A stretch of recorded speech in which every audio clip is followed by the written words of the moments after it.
Organometric chemistry start करते हैं। ठीक है।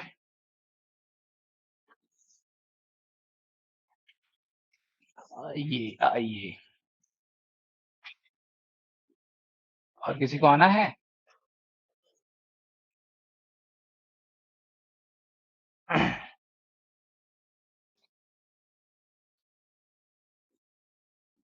ठीक है।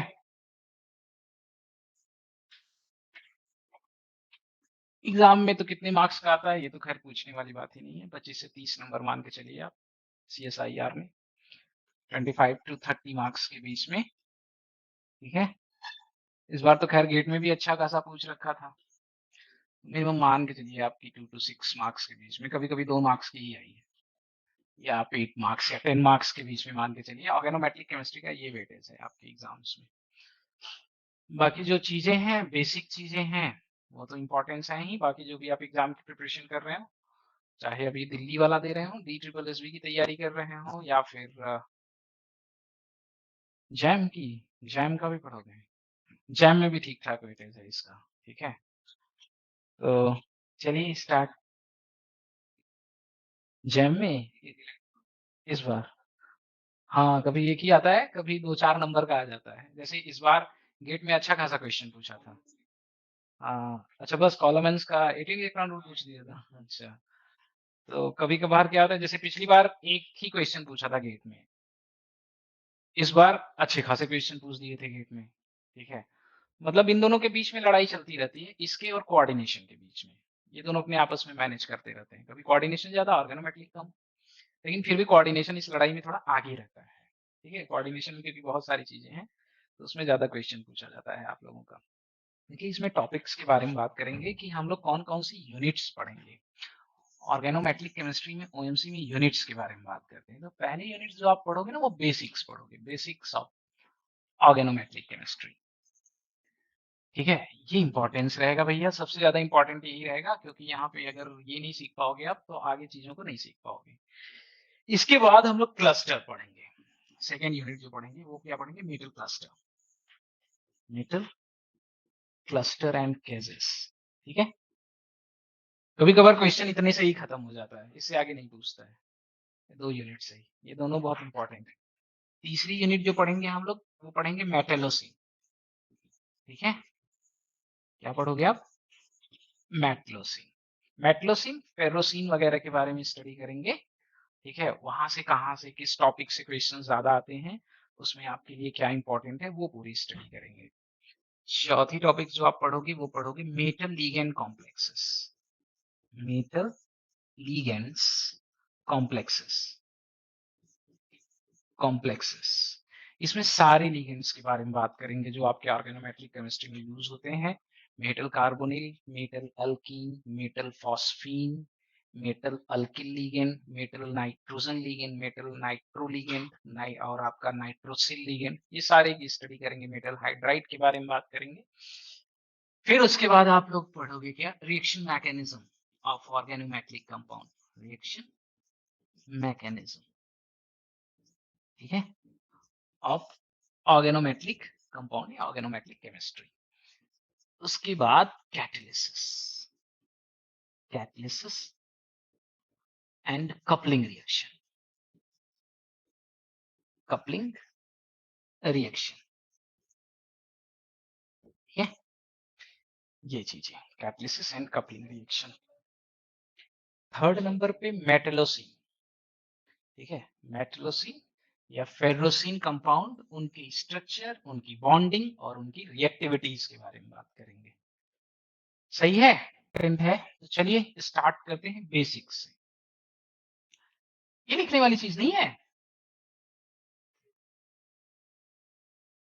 ये लिखने वाली चीज नहीं है। ठीक है, लिख लोगे तो अच्छा है, नहीं लिखोगे तो भी कोई बात नहीं। तो सबसे पहले कि ऑर्गेनोमेट्रिक कंपाउंड क्या होते हैं, सबसे पहला सवाल तो यही। कोऑर्डिनेशन कंपाउंड के बारे में आप लोग जानते हैं, ऑर्गेनोमेट्रिक कंपाउंड क्या होते हैं, ये चीज। सही है, तो पहला सवाल तो यही है कि what is organometric compound. Organometric compound क्या होते हैं? ठीक है, ओके।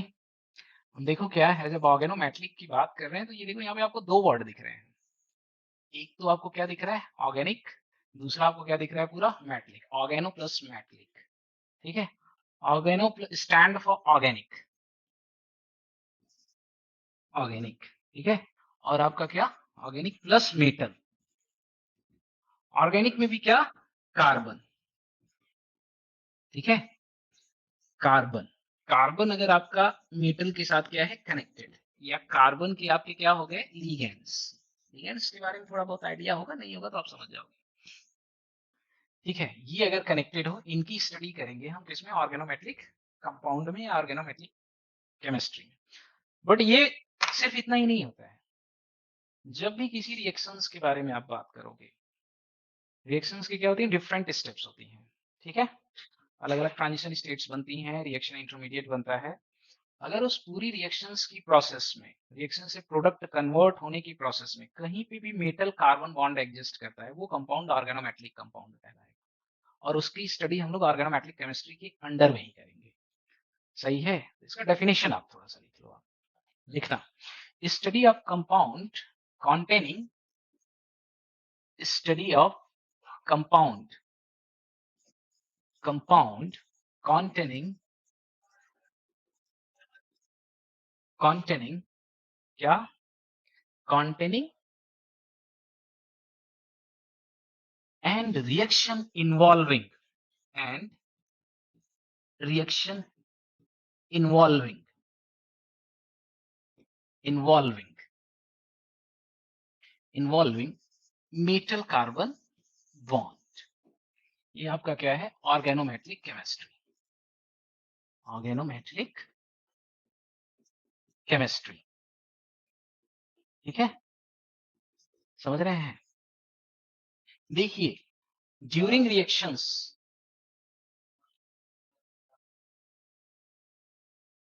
तो आपके ग्रुप में आ रहा होगा तो उनसे क्या मतलब है? हाँ?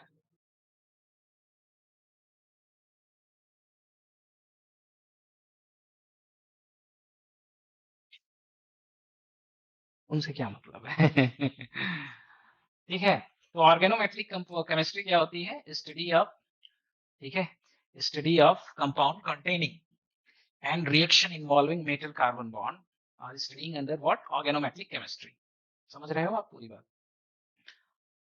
अब देखो हम जब मेटल की बात कर रहे हैं तो मेटल इसमें कौन कौन से हो सकते हैं, मेटल आपका अल्कली हो सकता है, अल्कलाइन अर्थ मेटल हो सकता है, ट्रांजिशन मेटल हो सकता है, और इनर ट्रांजिशन मेटल भी हो सकता है, ठीक है?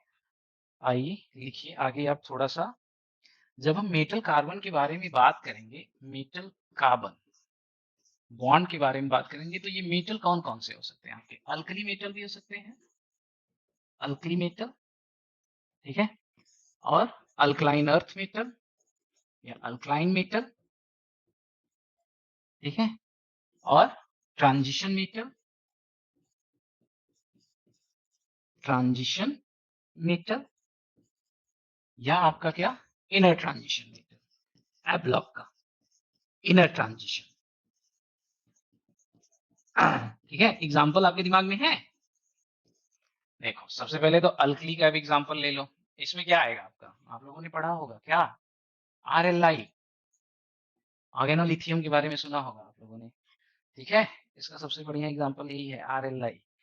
अल्कलाइन मेटल के बारे में बात करें तो आप पढ़े होंगे क्या, आर एम जी एक्स या Grignard reagent, R M G X, ठीक है? ये ऑर्गेनोमेट्रिक कंपाउंड है, आर आपका क्या है अल्किल ग्रुप है या ऑर्गेनिक फ्रेगमेंट है जो किसके साथ जुड़ा हुआ है मेटल के साथ जुड़ा हुआ है, एल आपका क्या है मेटल है, ठीक है? यहाँ पे मेटल कौन है मैग्नीशियम है, यहाँ पे मेटल कौन है लिथियम है, ऑर्गेनो लिथियम या ऑर्गेनो मैग्नीशियम कंपाउंड।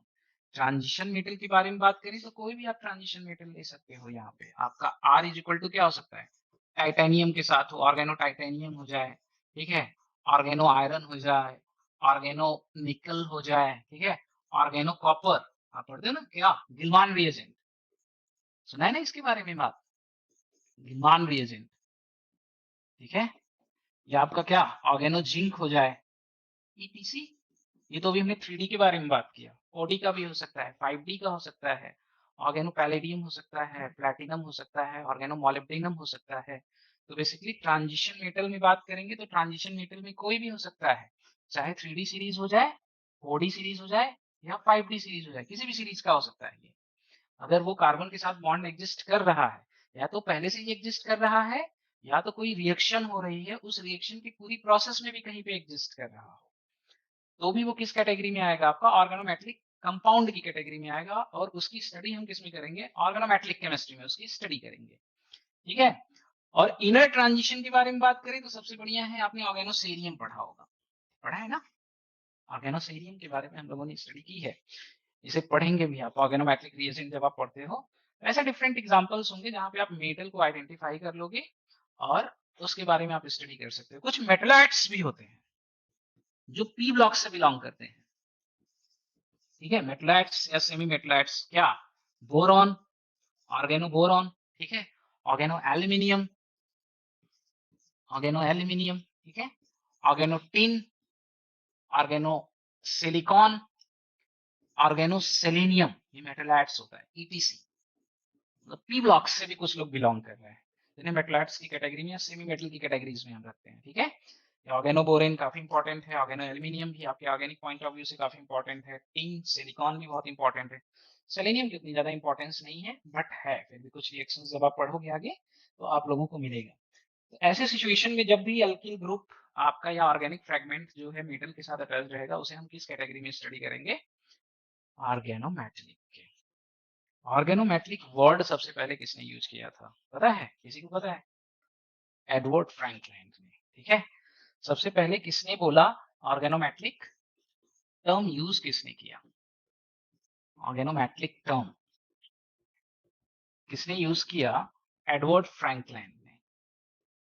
एडवर्ड, कब यूज किया था, कोई बता सकता है।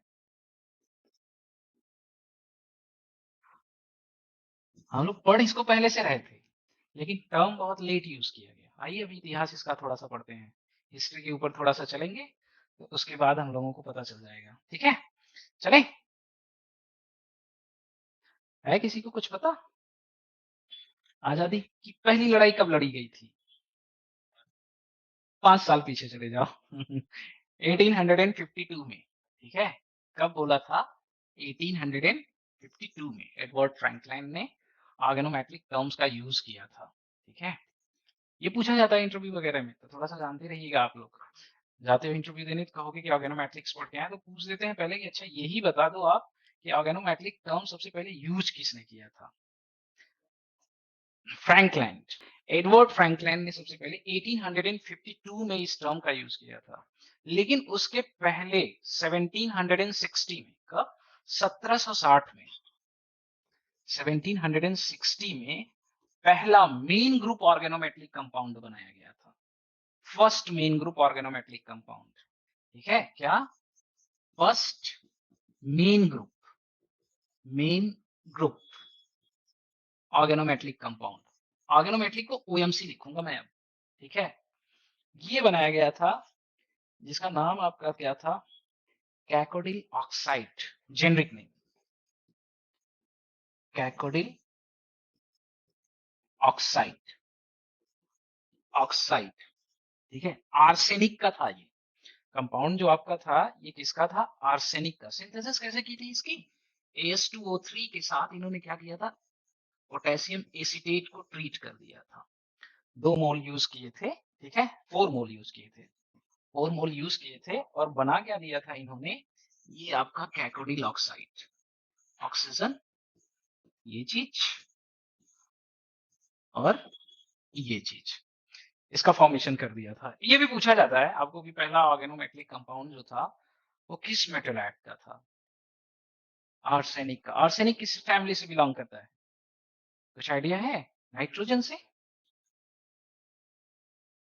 नेपाल पाकिस्तान ऑस्ट्रेलिया, जैसे भी आप लोगों को याद हो। हाँ, इसको मेलाडोरस ऑक्साइड्स भी बोलते हैं। ठीक है, ऑक्साइड भी बोलते हैं, ये सब जेनरिक नेम है। उस समय आईपैक वगैरह नहीं था, तो जो समझ में आया होगा इसकी इंपॉर्टेंस के हिसाब से इन लोगों ने इसका नाम रख दिया था। तो ये देखो, सोचो अब 1760 में बना था, 1852 में नॉमेनक्लेचर हुआ था ऑर्गेनोमेट्रिक का। पहले आया था उसके बाद नाम पड़ा था, पहले नाम नहीं पड़ा था। कोई चीज़ के आने के बाद ही नाम पड़ता है, ठीक है? अगर हम लोग बात करें ट्रांजिशन मेटल ऑर्गेनिक कंपाउंड्स के बारे में, तो पहला जो ट्रांजिशन मेटल ऑर्गेनिक कंपाउंड बना था वो अल्कीन का बना था, जिसमें अल्कीन मेटल के साथ अटैच्ड था। जीसस सॉल्ट बहुत इंपॉर्टेंट है आपके लिए, क्वेश्चन उससे पूछता है। मेटल अल्कीन कॉम्प्लेक्स है। चले नेक्स्ट आप लिखिएगा, इसकी सिंथेसिस जो हुई थी 1827 में हुई थी। First transition metal organometallic compound, first transition metal organometallic compound, metal organometallic compound, ठीक है? प्लैटिनम का था ये क्या, जीसस सॉल्ट,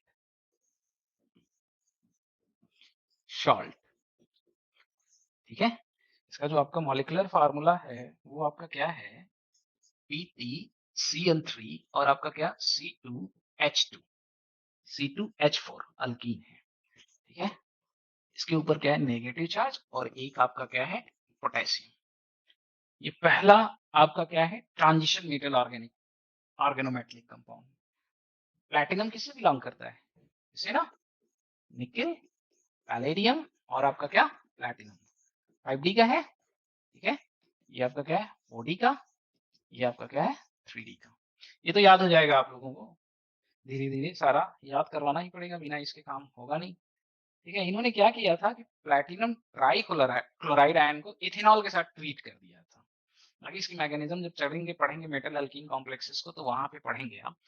क्या किया था, PtCl4 लिया था, ये PtCl4 आयन को क्या किया था, इथेनॉल के साथ ETOH के साथ ट्रीट कर दिया था, और फॉर्मेशन हो गया था आपका क्या, इसका स्ट्रक्चर ही बना देते हैं, रुकिए आप, ये अल्कीन इसके साथ अटैच्ड है, CH2 यहाँ Cl और यहाँ Cl और यहाँ आपका क्या, Cl, इसके ऊपर क्या, नेगेटिव चार्ज और आपका क्या, K पॉजिटिव।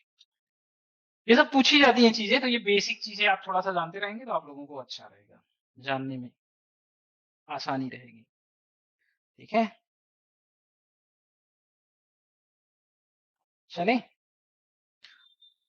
और कार्बोनिल के साथ जो पहला ऑर्गेनोमेटलिक कंपाउंड बना था पहला जो आपका ऑर्गेनोमेटलिक कंपाउंड बना था कार्बोनिल के साथ, वो भी प्लैटिनम का था, लिख लीजिएगा आप ये भी।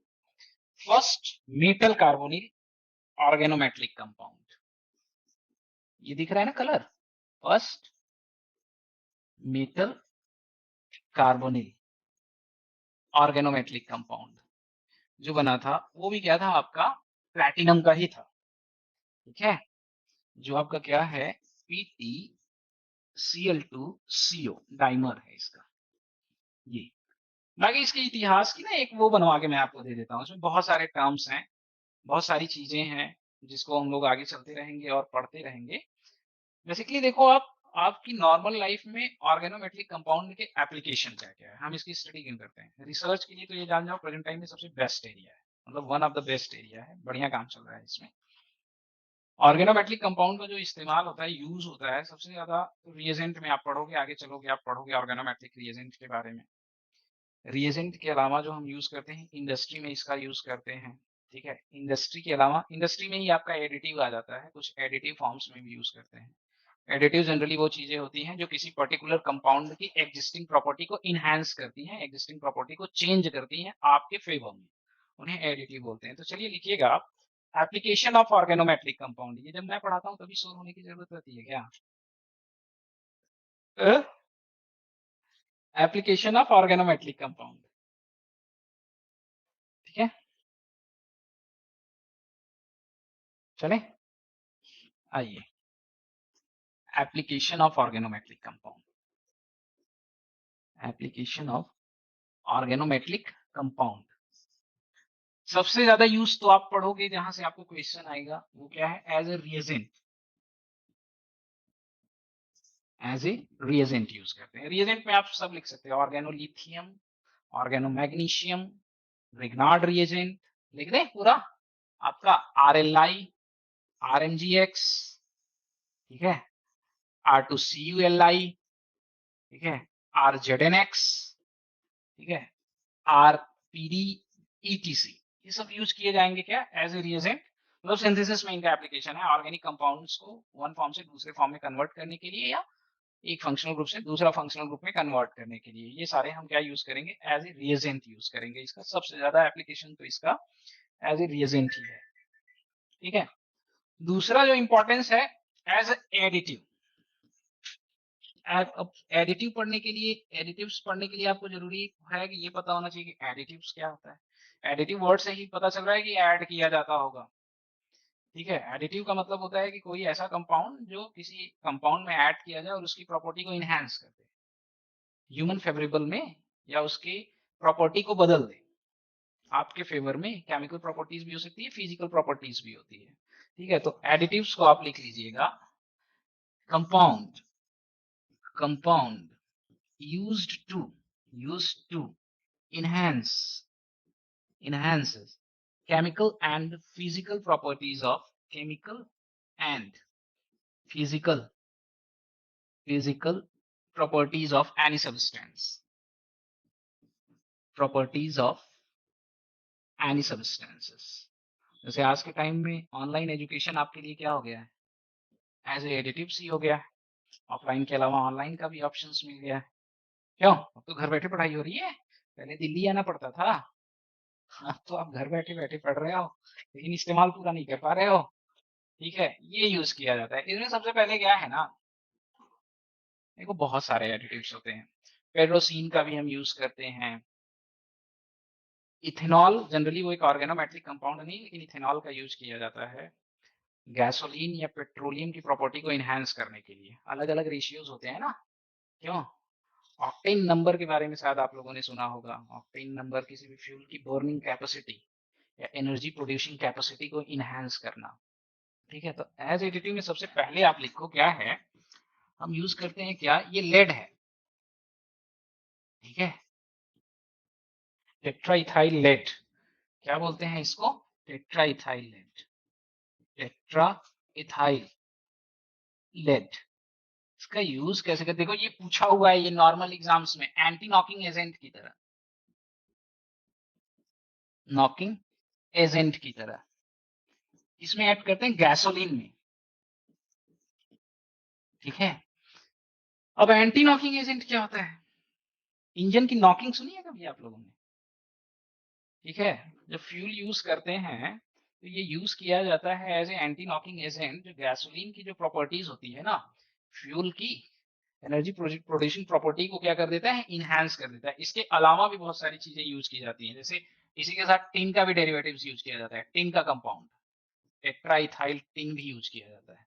इनके देखो फायदे भी हैं और इनके देखो नुकसान भी हैं। सेलेनियम का भी यूज किया जाता है। ऑर्गेनिक कंपाउंड के बारे में बात करें तो इसमें एनिलीन का भी यूज किया जाता है, इथेनॉल का भी यूज किया जाता है, बट आप जानते रहो, मुझे इतना ज्यादा नहीं पढ़ना है। इसमें कैडमियम का भी कंपाउंड यूज किया जाता है आपका, ठीक है। कैडमियम का भी यूज किया जाता है, मैग्नीज का भी यूज किया जाता है। बहुत सारी चीजें होती हैं, उतना ज्यादा हमें लिखने की जरूरत नहीं है, ठीक है। फेरोसिन भी यूज की जाती है। चलो छोड़ो, जाने दो, इसको इतना ही रखो। आप मेन चीज पे चलते हैं। ये तो मिलता रहेगा, हम लोग पढ़ते रहेंगे, हम लोगों को की मुलाकात इसके साथ जो है वो होती रहेगी। चलते हैं थोड़ा सा हम लोग अब मेन चीजों पे, ठीक है। फिर देखिए आपका क्या रहेगा, ये मेटल है, मेटल के साथ कार्बन बॉन्ड बना रहा होगा। कार्बन कंटेनिंग कोई भी लिगेंड होगा, वो अल्किल हो सकता है, अल्कीन भी हो सकता है, या कुछ भी हो सकता है, वो एक अलग बात है। इस बॉन्ड के बारे में बात करेंगे कि कैसी बॉन्डिंग होगी ये। वैसे कितने तरह के बॉन्ड होते हैं आपके, आयनिक, कोवैलेंट और कोऑर्डिनेट, यही पढ़ते हो ना। तो जनरली जब हम ऑर्गेनोमेट्रिक कंपाउंड में बात करते हैं ना, तो कोवैलेंट बॉन्ड आपको ज्यादा मिलेंगे, पार्शियल आयनिक बॉन्ड भी मिलेंगे, कोऑर्डिनेट बॉन्ड भी मिलेंगे। उनको हम डेटिव कोऑर्डिनेट भी, डेटिव कोवैलेंट भी बोलते हैं या कोऑर्डिनेट भी बोलते हैं। अब ये डेटिव वर्ड कहाँ से आता है वो भी हम बता रहे हैं। तो ये आप लिखो, bonding in organometric compound, bonding in organometric compound.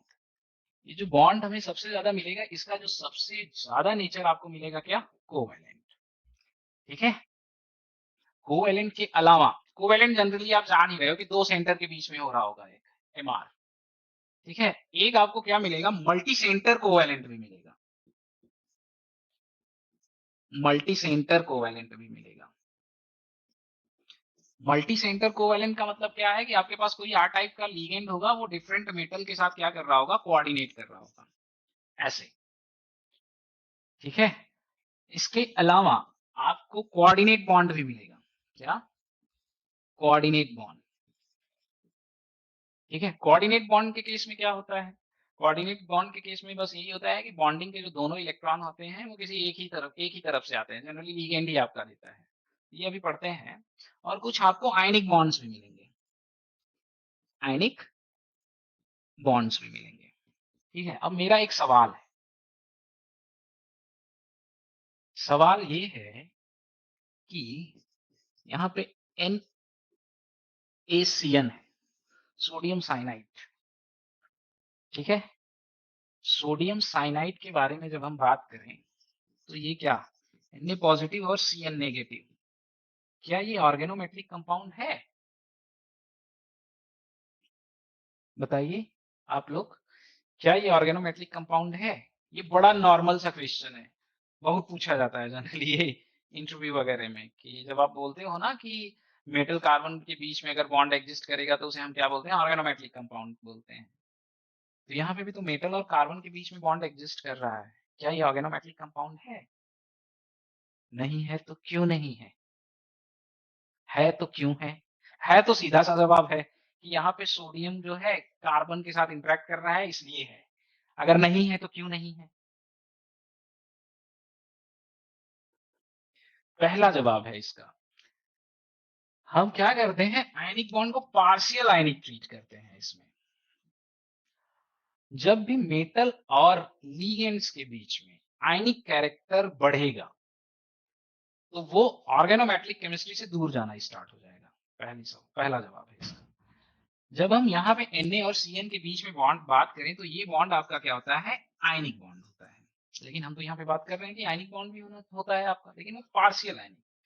दूसरी चीज क्या है कि ये आपका क्या है, मेटल। ठीक है, ये आपका क्या है, लीगेंड,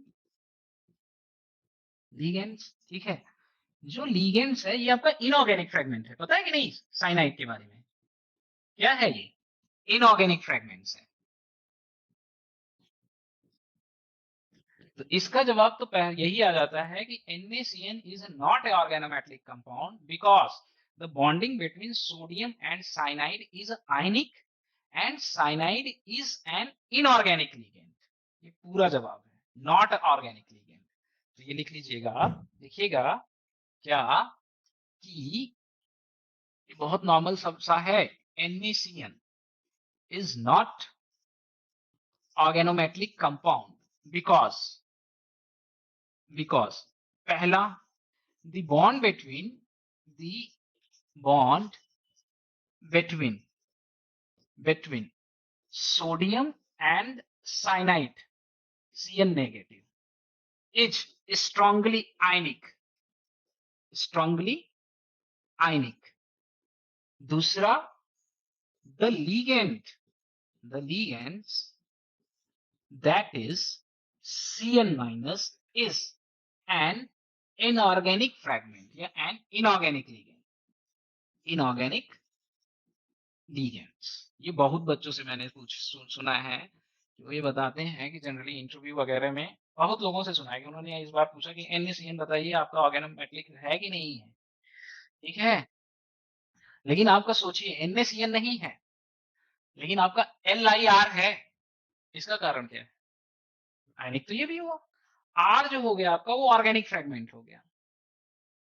सही है। दूसरा, आप लोगों को फजान रूल के बारे में आइडिया होगा, जब हम नीचे की तरफ जाएंगे, ठीक है, जैसे थोड़ा बहुत लिथियम, सोडियम, पोटेशियम, रुबीडियम सब +1 में होगा ना, नीचे की तरफ जब आप जाओगे तो चिलेटिंग एबिलिटी नहीं, मेटल की साइज बढ़ेगी तो उसकी पोलराइजिंग एबिलिटी क्या होगी, घटेगी।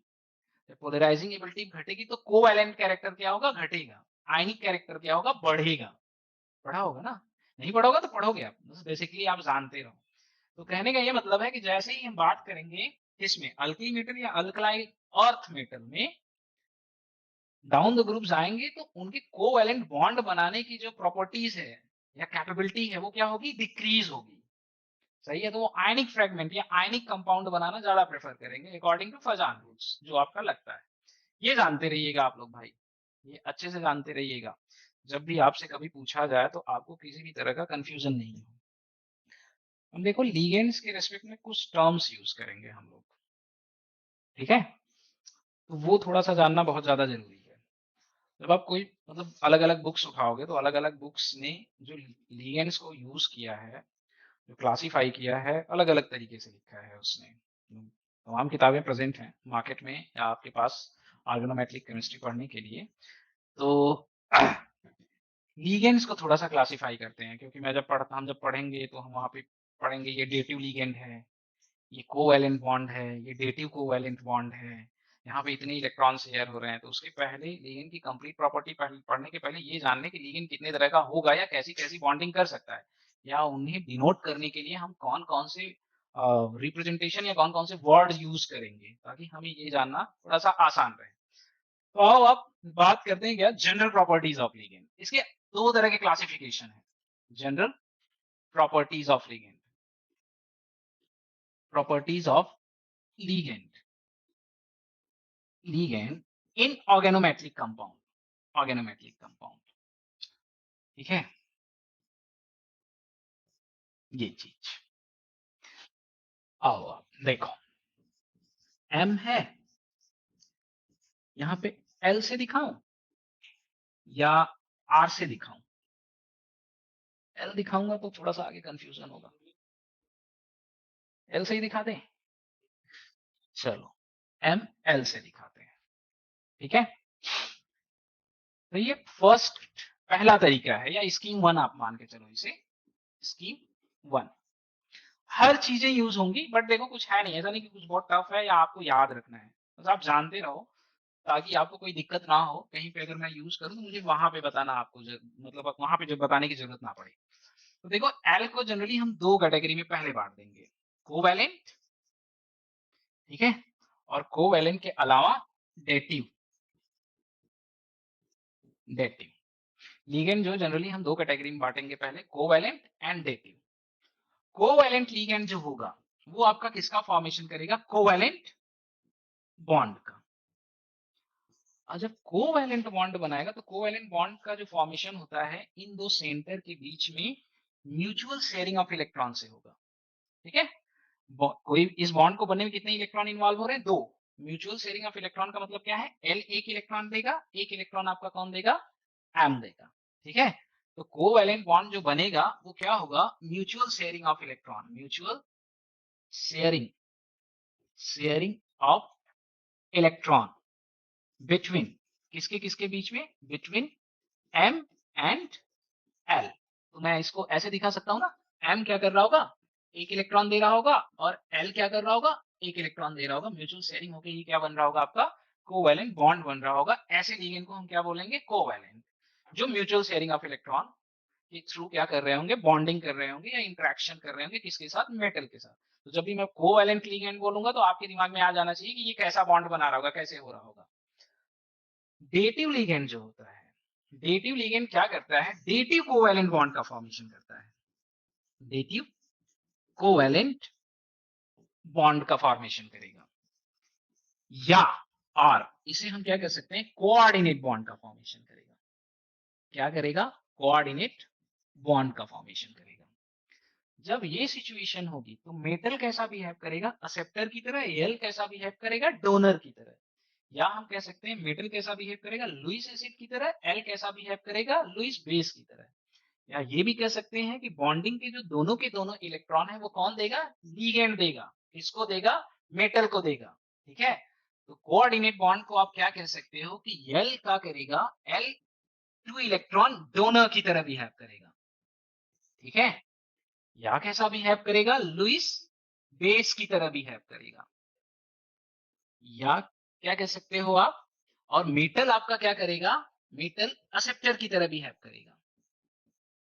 या डेटिव कोवैलेंट बॉन्ड बनने के लिए जो दोनों इलेक्ट्रॉन आ रहे होंगे किसकी वजह से आ रहे होंगे? लिगेंड की तरफ से आ रहे होंगे। अरे पाई डोनर पाई एक्सेप्टर अभी आएगा, अभी रुक जाओ ना। अभी तो बस खाली हम बात कर रहे हैं कि मेटल और लिगेंड आपस में अगर इंटरैक्ट कर रहे होंगे तो ये जो 2 इलेक्ट्रॉन बॉन्डिंग के लिए हैं, उसके बेस पे क्लासिफाई कर रहे हैं कि लिगेंड 2 तरह के हो सकते हैं, covalent ligand and dative ligand. Covalent क्या होता है? ये आपने देखा। डेटिव क्या होगा? वो लिगेंड जो कोऑर्डिनेट बॉन्ड का फॉर्मेशन करे, या वो लिगेंड जो डेटिव कोवैलेंट बॉन्ड का फॉर्मेशन करे। वो कैसा कौन लिगेंड होगा? जो बॉन्डिंग के दोनों इलेक्ट्रॉन क्या करेगा? खुद देगा। ऐसे को क्या बोल सकते हैं हम? लुईस बेस भी बोल सकते हैं। मेटल को क्या कह सकते हैं? एक्सेप्टर कह सकते हैं, या क्या कह सकते हैं आप? Lewis acid. Lewis acid. तो ये टर्म्स यूज करेंगे। ये स्कीम फर्स्ट है या फर्स्ट वे ऑफ क्लासिफिकेशन है। ठीक है। सेकेंड के बारे में बात करते हैं। Scheme second. ये जो सेकेंड है इसमें भी 2 तरीके से क्लासिफाई करेंगे। जो सेकेंड है इसमें भी लिगेंड को हम क्या करेंगे? 2 तरीके से क्लासिफाई करेंगे। तो केस 1, ठीक है, केस 1 के बारे में बात करते हैं। जैसे हमारे पास क्या है? मेटल और आपका क्या है? एल। एल 2 तरह के बिहेव कर सकता है। ये अब चार्ज के बेस पे बात कर रहे हैं। ठीक है। एल आपका क्या हो सकता है? चार्ज हो सकता है, या क्या हो सकता है आपका? न्यूट्रल। न्यूट्रल चार्ज, या कहिए क्या आप? आयनिक। या क्या हो सकता है आपका? न्यूट्रल। ठीक है, समझ रहे हैं? केस 2 एक होगी, समझते जाइएगा। केस 2, जहां पे मेटल और लिगेंड के बीच में बॉन्डिंग होगी, वहां पे लिगेंड आपका कैसा बिहेव करेगा? सिर्फ और सिर्फ न्यूट्रल। अब इसको समझते हैं। चला जाए? पानी नहीं रखा है इसने।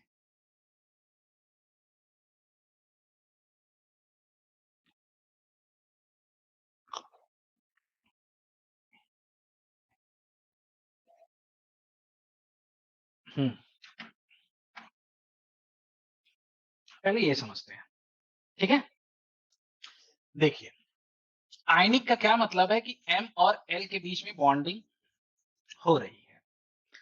जनरली एम एक इलेक्ट्रोपॉजिटिव एलिमेंट होगा। Metal is electropositive in comparison to ligands. Ligand अगर हम कार्बन का ही यूज कर रहे हैं आपके कन्वीनियंस के लिए, या हमारे ज्यादातर लिगेंड जो होंगे वो पी ब्लॉक से ही बिलोंग कर रहे होंगे। कार्बन से इलेक्ट्रॉन दे रहा होगा, या नाइट्रोजन से दे रहा होगा, या ऑक्सीजन से दे रहा होगा, या हेलोजन होगा, सारे पी ब्लॉक्स वाले ही होंगे जनरली हमारे पास।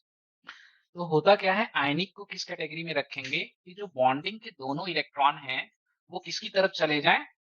लिगेंड की तरफ। और क्या बन जाए आपका? एम और एल नेगेटिव। एम के ऊपर क्या आ जाएगा? Positive charge. एम के ऊपर क्या आ जाएगा आपका? Positive charge. ऐसे लिगेंड को किस कैटेगरी में रखेंगे आप? आयनिक या चार्ज्ड में।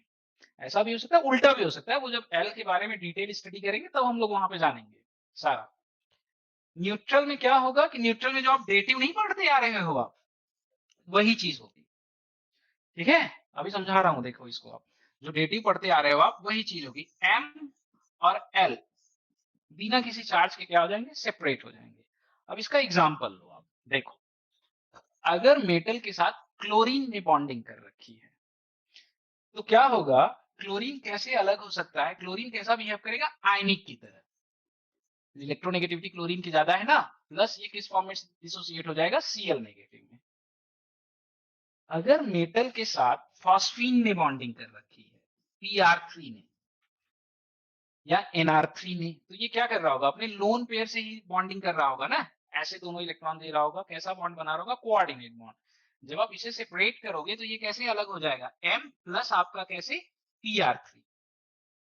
इसमें फॉस्फीन हो सकता है, ठीक है, टर्शियरी अमीन हो सकता है, आपका NH3 हो सकता है, Nr3 हो सकता है, कार्बोनिल हो सकता है, ये सारे आएंगे इसमें।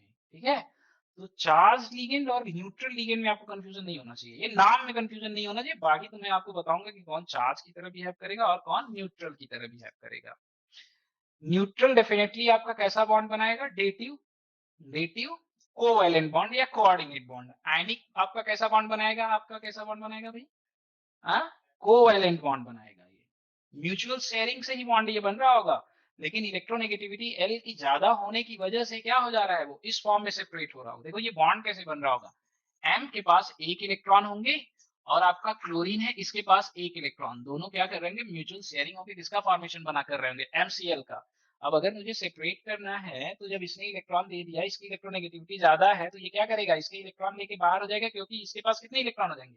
8 इलेक्ट्रॉन ना, समझ रहे हो बॉन्डिंग का? ठीक है, अब मेटल एक इलेक्ट्रोपॉजिटिव एलिमेंट है, तो वो पॉजिटिव चार्ज बियर कर सकता है।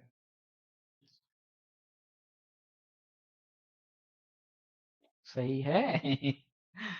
अब देखो केस सेकंड जो है, आप एमएल जब बात कर रहे हो न्यूट्रल की, ये थोड़ा-सा मुश्किल है। तो न्यूट्रल के साथ क्या होगा कि न्यूट्रल 2 इलेक्ट्रॉन डोनर की तरह बिहेव कर सकता है। तो इसे जब डिनोट करेंगे ना किसकी तरह, एल से डिनोट करेंगे। ये यूज़ करेंगे हम लोग, जब आप लोग पढ़ोगे तो। न्यूट्रल लिगेंड आपका 3 इलेक्ट्रॉन डोनर की तरह भी बिहेव कर सकता है। तो इसे जो डिनोट करेंगे ना, इससे डिनोट करेंगे हम लोग, सॉरी, 1 इलेक्ट्रॉन डोनर की तरह पहले आप लिख लो, तब आप लिखना। एक्स से भी डिनोट करेंगे, ठीक है? न्यूट्रल आपका 3 इलेक्ट्रॉन डोनर की तरह भी बिहेव कर सकता है। तो इसे हम कैसे डिनोट करेंगे? एलएक्स से डिनोट करेंगे। ये मिलेगा सारा आप लोगों को। न्यूट्रल आपका 4 इलेक्ट्रॉन डोनर की तरह भी बिहेव कर सकता है। 2 एल ले लो बस खाली आप। तो इसे कैसे डिनोट करेंगे? L2 से। एक दो क्वेश्चंस है ना गेट में, वो ऐसे पूछ रखा है लिख के, तो आप लोगों को थोड़ा सा ये पता होना चाहिए, तभी आप वहां पे नंबर ऑफ इलेक्ट्रॉन कितने दिए जा रहे हैं उस लिगेंड के द्वारा समझ पाओगे आप। और न्यूट्रल आपका कैसा बिहेव कर सकता है? 5 इलेक्ट्रॉन डोनर की तरह भी कर सकता है। 5 इलेक्ट्रॉन डोनर की तरह। इसे क्या कर देंगे आप? L2x कर दोगे। 6 के ऊपर आएंगे तो L3 कर देंगे, 7 पे आएंगे L3x कर देंगे, 8 पे आएंगे L4 कर देंगे, 9 पे आएंगे L4x कर देंगे, 10 पे आएंगे L5 कर देंगे।